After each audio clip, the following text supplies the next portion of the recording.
সংগ্রামী যৌথ মঞ্চে বিরোধী দলনেতা শুভেন্দু অধিকারী যে আন্দোলন মঞ্চে অনশনকারীদের সঙ্গে সাক্ষাৎ করলেন।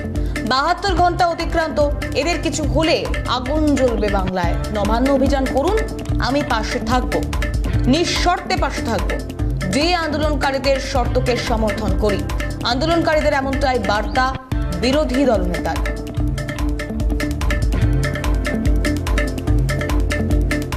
মমতা ব্যানার্জি একজন কাঙ্গালিনী ভোট ভিকারিনী। তিনি পশ্চিম বাংলায় এই করে ক্ষমতায় থাকতে চান, সর্বত্র দুর্নীতি করতে চান। এদের যদি কিছু হয় আগুন জ্বলবে বাংলায়। এদের যদি কিছু হয়, ৭২ ঘন্টা হয়ে গেছে, আগুন জ্বলবে বাংলায়।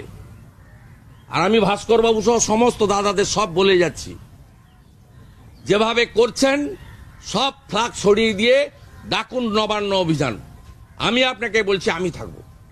অমিত শাহজির উপস্থিতিতে বলে গেছে যে সংগ্রামী যৌথ মঞ্চ যখন যেভাবে ডাকবে, যে থাকবে, যে পারবে সাহায্য করবে। আমাদের কোনো কন্ডিশন নেই। এমপ্লয়ীদের ডিমান্ড লেজিটিমেট, আমাদের এই দাবির পক্ষে থাকতে হবে। অন্যরা কি বললো আমাদের কিচ্ছু জানার দরকার নেই।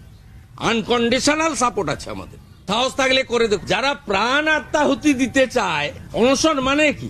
অনশন মানে আমরণ, অনশন মানে প্রাণ আত্মাহুতি দিতে চায় নিজের দাবির সমর্থনে, তাদেরকে আপনি চাকরি খেয়ে কি করবেন? এসব ভয় এরা করে না।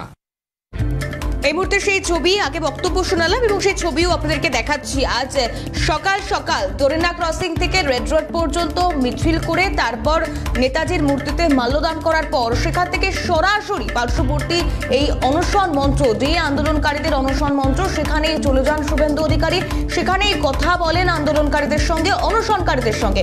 এই মুহূর্তে সরাসরি সংগ্রামী যৌথ মঞ্চ থেকে নজর রাখবার চেষ্টা করবো। মফিজুল আমাদের প্রতিনিধি আমাদের সঙ্গে রয়েছে।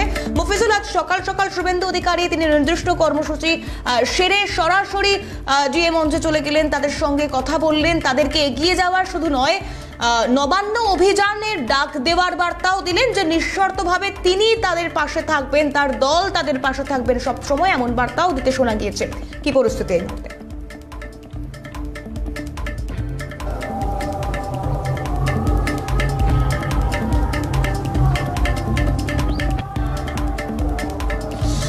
দেখা যাচ্ছে একেবারেই আজকে বিরোধী দলনেতা শুভেন্দু অধিকারী রেড রোডে নেতাজি মূর্তিতে তার জন্মজয়ন্তী উপলক্ষে মাল্যদান করার পর সরাসরি কিন্তু এই শহীদ মিনারের ডিএ মঞ্চের যে অবস্থান মঞ্চ, সেখানে কিন্তু তিনি এসে উপস্থিত হন। সংগ্রামী যৌথ মঞ্চের এই অবস্থান মঞ্চে এসে যারা অনশন করছেন সেই অনশনকারীদের সঙ্গে কথা বলেন এবং সংগ্রামী যৌথ মঞ্চের আহ্বায়ক ভাস্কর ঘোষের সঙ্গেও তিনি কথা বলে জানতে চান যে তাদের এই আন্দোলন সম্পর্কে কতটা সংগঠিত হচ্ছে বা তাদের পাশে সরকার যেভাবে অমানবিকতার আচরণ করে চলেছে তাতে করে তাদের কি পরিকল্পনা, সেই যাবতীয় বিষয় নিয়ে বিরোধী দলনেতা দীর্ঘক্ষণ তাদের সঙ্গে কথা বলেন।